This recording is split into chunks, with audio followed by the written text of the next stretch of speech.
నమస్కారం ఆచార్య అనంత కృష్ణ స్వామి. నమస్కారం అండి. మీరు చూసే ఉంటారు, మీ వీడియో అంటే మనం పెట్టిన వీడియో కింద కామెంట్ పెట్టడం జరిగింది. మహాలక్ష్మి గారు అని ఉందన్నమాట. మనీ మెడిటేషన్ ఎలా చేయాలి అని అడుగుతున్నారని, దానికి ఆన్సర్ ఏం చెప్తారు? మనీ మెడిటేషన్ కంటే ముందు మనము మెడిటేషన్లో కూడా చాలా వేరియేషన్స్ ఉన్నాయి, చాలా క్వశ్చన్స్ వస్తున్నాయి. క్షమించాలి వ్యూవర్స్కి, ఎందుకంటే నాకు చూసేంత టైం లేదండి. బట్ ఇదే కాకుండా నాకు ఇంకా చాలా వ్యవహారాలు ఉన్నాయి. నాకు మా అసిస్టెంట్లు ఉన్నారు, మీరు సుమన్ టీవీ వాళ్ళు బాగానే దాన్ని క్యాచ్ చేసి అందరికీ అన్ని రకాలుగా అందించాలనే ఉద్దేశంతో మీరు మాకు వచ్చినాయి. చాలా సంతోషం అండి. ఇక్కడ మెడిటేషన్ అనగానే ఎన్నో రకాల ధ్యానాలు ఉన్నాయి. నేను గతంలో కూడా చెప్పున్నాను. వేరే మెడిటేషన్ చేయడం వల్ల ఏమవుతుంది, ముఖ్యంగా నేను ఫస్ట్ నుంచి చెప్తున్నది ఏంటంటే, మీరు ఏ మెడిటేషన్ చేసినా సరే గురుముఖత చేయండి. ఎందుకంటే మెడిటేషన్లో ఏం జరుగుతుందంటే, కుండలి జాగృతమైనప్పుడు ఒక్కొక్క చక్రాస్ యాక్టివేట్ అవుతుంటాయి. ఆ చక్రాస్ యాక్టివేట్ అయినప్పుడు ఏం జరుగుతుందంటే వింత వింత అనుభవాలు జరుగుతాయి. ఆ వింత అనుభవాలు జరిగినప్పుడు వీళ్ళు భయపడిపోతారు. ఏం జరుగుతుందో తెలియదు. వింత వింత ఆకారాలు కనిపించడం, లేకపోతే వీళ్ళ బాడీలో మార్పులు రావడం. బాడీలో కూడా చాలా మార్పులు వస్తాయండి. ఒక్కోసారి బాడీ చాలా వేడిగా అయిపోతుంది, ఒక్కోసారి చాలా స్మూత్గా అయిపోతుంది, ఇంకోసారి ట్రెండీగా అయిపోతుంది. అసలు ఏం జరుగుతుందో తెలియదు. కాబట్టి ఇప్పుడు ఒక గురువు అనే వాళ్ళు ఉంటే, ఆ గురువు యొక్క సాన్నిధ్యంలో కనుక మనం ఒక సాధన చేసినప్పుడు ఏదైనా చూసుకోగలుగుతాడు. కాబట్టి ముందుగా మీరు మెడిటేషన్ అనగానే ఏం చేస్తారంటే, ఒక గురువుని ఎన్నుకోండి. దానికి సంబంధించి ఏ మెడిటేషన్ అయినా సరే వాళ్ళ యొక్క ఆధ్వర్యంలోనే చేయండి. మెడిటేషన్లో ఏం జరుగుతుంది, అసలు మీకు ఒక్కొక్క చక్ర యాక్టివేట్ అవుతున్నప్పుడు మీకు ఎన్నో అనుభవాలు జరుగుతూ మీరు జీవితంలో ఎన్నో కొత్త కొత్త విషయాలు తెలుసుకోవడం జరుగుతుంది. దీంట్లో ఏమవుతుందంటే, మనకి మన ఇన్నర్ మైండ్ అనేది అర్థమవుతుంది ఫస్ట్. రెండోది ఏం జరుగుతుందంటే, విశ్వం అనేది అర్థమవుతుంది. ఇది ఎప్పుడు అంటే చాలా డెప్త్గా పోయినప్పుడు, అంటే కనీసం ఒక 3 months to 6 months regular meditation, ఎలాంటి వ్యవహారాలున్నా పక్కన పెట్టేసి మీరు రెగ్యులర్ మెడిటేషన్ చేసినప్పుడు ఇవి మీకు అవగతం అవుతాయి.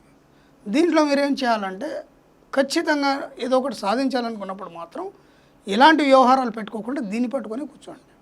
దీంట్లోనే సర్వస్వం ఉందండి. నేను చెప్తున్నాను ఓపెన్గా. మీరు ఇంకా కొత్త ఏం చేయాల్సిన అవసరం లేదు. దీంతోనే మీరు ప్రపంచంలో ఏదంటే సాధించవచ్చు. ఇక్కడ ఏం చెప్తున్నాడంటే, ఒక గురుముఖత చేసినప్పుడు ఏం జరుగుతుంది, ఎలా జరుగుతుంది అనే దానికి మన పురాణాల్లోంచి ఒక శ్లోకం ఉందండి. ఇక్కడ ఏం చెప్తున్నాడు, మహేంద్రయోని చింతనాద్భవన్ భవస్య వల్లభే మహారసో రసస్త్వయా నిపేయత్వం విశుద్ధయే. ఇక్కడ ఎంత స్పష్టంగా చెప్తున్నాడు దాని తెలుగులో. శివుని ప్రేయసి పార్వతి, శివుని ప్రేయసి అంటే పార్వతి, ఇంద్రియోని ధ్యానం వలన స్రవించు అమృత రసమే నీకు ఆచమనీయం.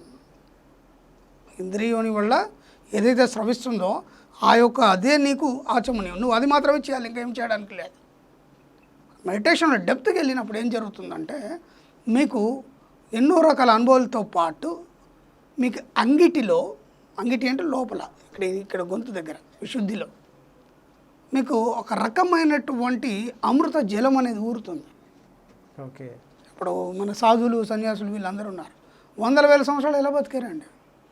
ఆ యొక్క నేను చెప్పినటువంటి ఏదైతే రసం, అమృత రసం ఉందో అది విశ్వం నుంచి జాలువారుతుంది. ఎప్పుడది మీరు డెప్త్గా మెడిటేషన్ చేసినప్పుడు, ఒక్కొక్క చక్ర యాక్టివేట్ అయినప్పుడు అమృత రసం అనేది దొరుకుతుంది. దాన్ని ఎవడైతే తాగుతాడో వాడు అమరుడు, వాడికి చావలేదు, నిత్యవనంగా ఉంటాడు. ఇంకా మీరు ఏం మెడిసిన్స్ అవసరం లేదు. ఇది చాలామందికి తెలియదు. ఇది మనం అనుకుంటాం, అరే ఎన్ని సంవత్సరాలు వచ్చింది ఆయన అంత యవనంగా ఎలా ఉన్నాడు. అందుకే మీరు కూడా ఇంతే యవనంగా ఉన్నారు.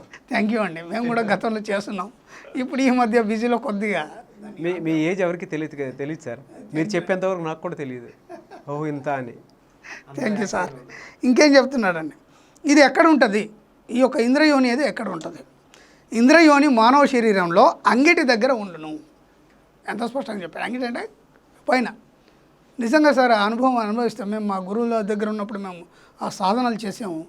అది ఎంత బాగుంటుందంటే ఒక్కొక్క డ్రాప్ వస్తుంటుందండి. అది అనుభవించిన వాళ్ళకే తెలుస్తుంది. అది మామూలుగా కాదు, కనీసం ఒక 3 నుంచి 6 నెలలు మనం మెడిటేషన్ చేసినప్పుడే అది వస్తుంది. ఇంకేం జరుగుతుంది, సాధకుడు తీవ్రమైన సాధన చేయగా చంద్రమండలము నుండి జాలువారు అమృతం, ఒక చల్లని ఒక ఫీలే వేరు ఉంటుంది. అది చంద్రమండలం నుండి జాలువారు అమృతం ఈ ఇంద్రయోని ద్వారా స్రవించును. ఇప్పుడు దీన్ని ఏమన్నారంటే అంతర్యాగపూర్ణ దీక్ష అంటారు దీన్ని. అంతర్యాగపూర్ణ దీక్ష. ఇక్కడికి వెళ్ళాలి. ఇక్కడికి వెళ్తే ఆ అనుభవం ఎలా ఉంటుందంటే నాకు చెప్తుంటేనే రోమాలు నిక్కపుడుచుకుంటున్నాయి. ఆ అనుభవాన్ని ప్రతి ఒక్కళ్ళు అనుభవించాలండి. ఏదో మెడిటేషన్ చేసామా, అక్కడ పోయినామా, ఇక్కడ పోయినామా, తిరిగా, ఇవన్నీ మీకు సంబంధం లే. ఎప్పుడైతే ఈ స్థితిని మీరు అనుభవించగలుగుతారో ఆ విశ్వం మీతోనే ఉంటుంది. మీరు ఎక్కడన్నా పోండి, ఏమన్నా చేయండి, మీకు అన్నీ అనుకూలిస్తాయి అంతే ఆటోమేటిక్గా. నేను చూశానండి చాలామంది సాధువుల్ని, లేకపోతే నా సంబంధించినటువంటి గురువుల్ని ఎంతోమంది దగ్గర తిరిగాను. విచిత్రం ఏంటంటే ఒక అడవిలో ప్రయాణం చేస్తున్నాం, మాకు శిష్యులకు ఆకలేస్తుంది. ఉన్నపలంగా అక్కడ ఫుడ్ ఎక్కడ అరేంజ్ చేయగలుగుతారు? చూశారు, ఇరా ఆకలేస్తుందా? అవునండి. ఎవరో తెలీదు, అనుకోకుండా బాటసారులు రావడం, లేకపోతే ఆటవికులు కానీ జుంటు తేనె కానీ, లేకపోతే కొన్ని పళ్ళు పలహారాలు తీసుకొని ఎదురుపడ్డారు అంతే. ఎదురుపడేసి గురువుగారికి ఇచ్చేసి పాద నమస్కారం చేసి వెళ్ళిపోయారు. ఎక్కడన్నా ఉండండి, మీరు గుహలో ఉండండి, అడవిలో ఉండండి, ఇంకెక్కడన్నా ఉండండి, మీ దగ్గరికి అన్నీ వస్తాయి. ఎప్పుడది అంతర్యాగ పూర్ణ దీక్ష పొందాలి. పొందినప్పుడు ఎక్కడ ఉంటారు మీరు? ఇక్కడ ఉండరు, హిమాలయస్కి వెళ్ళిపోతారు. ఇక్కడ ఉండరండి, ఇక్కడ ఉండరు. ఈ స్థితికి వచ్చిన తర్వాత మానవుడు ఇక్కడ ఉండడు. ఇక్కడ నుంచి మొత్తం జనారణ్యం నుంచి బయటికి వెళ్ళిపోతాడు. హిమాలయస్లో తను అనుకున్న సాధించి లోక కళ్యాణం కోసం ఎన్నో సాధనలు చేసి ఎంతో ఇవ్వడం జరుగుతుంది. ఇప్పుడు చెప్పండి, మామూలుగా మెడిటేషన్ చెప్పండి గురుగారు అంటే ఏమని చెప్తామండి? ఇక మనీ మెడిటేషన్కి వస్తే ఆ మనీ మెడిటేషన్లో కూడా నేను ఈ అంతర్యాగపూర్ణ దీక్ష నేను చూపిస్తాను. ఇది మామూలుగా ఎవ్వరు కూడా చేయరండి. ఇది నేను చూపించడానికి సిద్ధంగా ఉన్నాను. ఎందుకంటే ఇది సిద్ధించినప్పుడే వాడికి డబ్బు వస్తుంది, సంపద వస్తుంది, అన్ని రకాలుగా వస్తుంది. అందుకోసమే నేను ఈ సబ్జెక్ట్ని బయటికి తీసుకురావచ్చు. ఎందుకంటే ఇవన్నీ గుప్తతంత్రాలండి. ఇంకెన్నెళ్ళు దాపెడతామండి. జనాలందరూ ఇబ్బంది పడుతున్నారు, ఎందరో ఎన్నో సమస్యలతో కొట్టుమిట్టాడుతున్నారు. కాబట్టి వీటన్నిటిని బయటికి తీసుకురావడానికి నేను వచ్చాను. మనస్ఫూర్తిగా చెప్తున్నాను, నేను ఏది దాదా తెలుసుకోలేదు, అన్నీ ఓపెన్ చేయదలుచుకున్నాను. మీ మంత్రాస్ కానీ మెడిటేషన్కి సంబంధించింది కానీ ఏ వీడియో చేసినా సరే తంత్రాలు చాలా ఫేమస్ అయిపోయాయండి.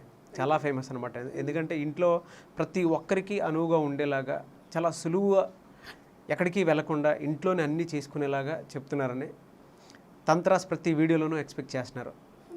ఏం చెప్తారు ఈ వీడియోలో తంత్ర? నేను అనేది ఏంటంటే ముందుగా నేను ఫస్ట్ చెప్తున్నది అదే, ఏదో సమస్య వచ్చింది దానికోసం వేలు లక్షలు ఖర్చు పెట్టేసి ఆడ తిరిగి అవసరం లేకుండా మీకు మీరే చేసుకునేది చిట్టి తంత్రాలు.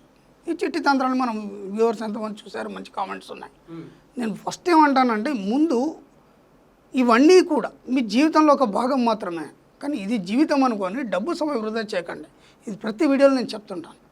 అలా కాకుండా ఉండడానికే నేను ఈ తంత్రాలు చెప్తున్నానండి. ఈ చివరిలో మీరు అన్నట్టుగా కొన్ని చిట్టి తంత్రాలు చూద్దాం, ఓకేనా? మీకు ఎవరికైనా సరే తరచుగా యాక్సిడెంట్స్ అవుతుంటాయి, అంటే ప్రమాదాలు జరుగుతుంటాయి, ఊరికి అట్లా పోతుంటే తగలడం కానీ. నేను ఒక చిన్న విచిత్రమైన నా జీవితంలో చూసిన ఒక ఇన్సిడెంట్ చెప్తాను. ఒక వ్యక్తి వచ్చాడండి. ఆ వ్యక్తి అసలు సమస్యనా ఏందా మనకు నవ్వు వస్తుంది అది వెంటనే. ఉదయం బెడ్ నుంచి లేవగానే ఆ మంచం కోడి తగులుతుంది, దెబ్బ డోర్లోంచి పోతే ఆ డోర్ తగులుతుంది. రోడ్డు మీదకి వస్తే అన్ని వాహనాలు ఆయన మీదకి వచ్చినట్టు ఇలా తప్పుకుంటూ వెళ్ళిపోవాల్సి వస్తుంది. అది ఏందో విచిత్రం, అర్థం కాదు. ఎక్కడెక్కడో తిరిగాడు, ఎన్నో చేశాడు. అలా మీరు తరచూ ప్రమాదాలకు కనుక గురవుతే మీరు ఏం చేస్తారంటే సింపుల్గా కుజునికి సంబంధించిన పూజలు చేయండి. ఒక పగడాన్ని ధరించండి, ఇక మీకు ప్రమాదాలు జరగవు ఖచ్చితంగా. ఎట్లా సార్ ఎంత సింపుల్గా? ఎస్, నేను అదే రెమెడీ చెప్పాను ఆయనకి.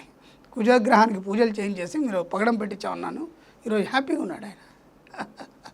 అది సమస్య ఎవరికి అర్థం కాదు, దానికి ఎక్కడ రాసింది కూడా ఉండదు. మేము మా గురువుల దగ్గర కొన్ని తెలుసుకున్నాం, దానికి మేము పరిశోధనలు చేయడం వల్ల అది జరిగింది. అలాగే ఇంకోటి, ఆర్థికంగా కనుక చాలా ఇబ్బందులు మీకు ఎదురైతే ఏం అర్థం కాని పరిస్థితి, శని దేవుడికి పూజలు చేయండి. శనికి పూజలు చేయండి, ఖచ్చితంగా రిలాక్సేషన్ వస్తుంది. ఇక్కడ గమ్మత్ ఏంటంటే శని రాగానే మనకి ఏమవుతుందంటే, శని రాగానే అందరూ భయపడతారు. ఏనాడు శని కానీ అది కానీ. మీరు ఎప్పుడు భయపడకండి. ఆయన ఏం చేస్తాడంటే మీ జీవితాన్ని ఎలా బతకాలనేది నేర్పిస్తాడు. మీరేమనుకుంటారంటే అయ్యో నాకు ఇన్ని పరిస్థితులు వచ్చినాయే, ఏం చేయాలి? తప్పించుకోవడం నేర్పుతాడు ఫస్ట్ శని రాగానే. అబద్ధాలు ఆడడం నేర్పుతాడు, అప్పులు చేయడం నేర్పుతాడు. ఇది తప్పు కాదండి. నువ్వు మనగడ సాగించాలి. నువ్వు ఏదో రాసుకొని వచ్చినావు, నీ జాతకం ఏముందో నాకు తెలియదు. కానీ శని వచ్చినప్పుడు ఏం చేస్తాడంటే అలర్ట్ చేస్తాడు మనిషి. అందరూ ఏం చేస్తారు, శని రాగానే భయపడి ఏమేమో పిచ్చి పిచ్చి పూజలు చేస్తారు. అవన్నీ ఏం చేయొద్దు. నేను గతంలో కూడా చెప్పాను, శని కనుక మీకు ఏళ్ళనాటి శని కానీ ఏమైనా వస్తే ముందు మీరు ఏం చేస్తారంటే ఆయనకు సంబంధించిన ద్వాదశ నామాలు చదివితే ఆయన చాలా ప్రీతికరం చెందుతాడని నేను గతంలో చెప్పాను. అంతకంటే మీరు పిచ్చి పిచ్చి పూజలు ఏం చేయొద్దు, అటు ఇటు తిరగద్దు, ఎక్కడ డబ్బులు అవన్నీ ఖర్చు పెట్టు. కాబట్టి మీకు ఎప్పుడైనా మరి అలా అనిపించినప్పుడు మాత్రం శనికి సంబంధించిన పూజలు చేయండి. ఆర్థికంగా ఖచ్చితంగా మీకు ఒక వెసులుబాటు అనేది దొరుకుతుంది. Thank you sir. Thank you.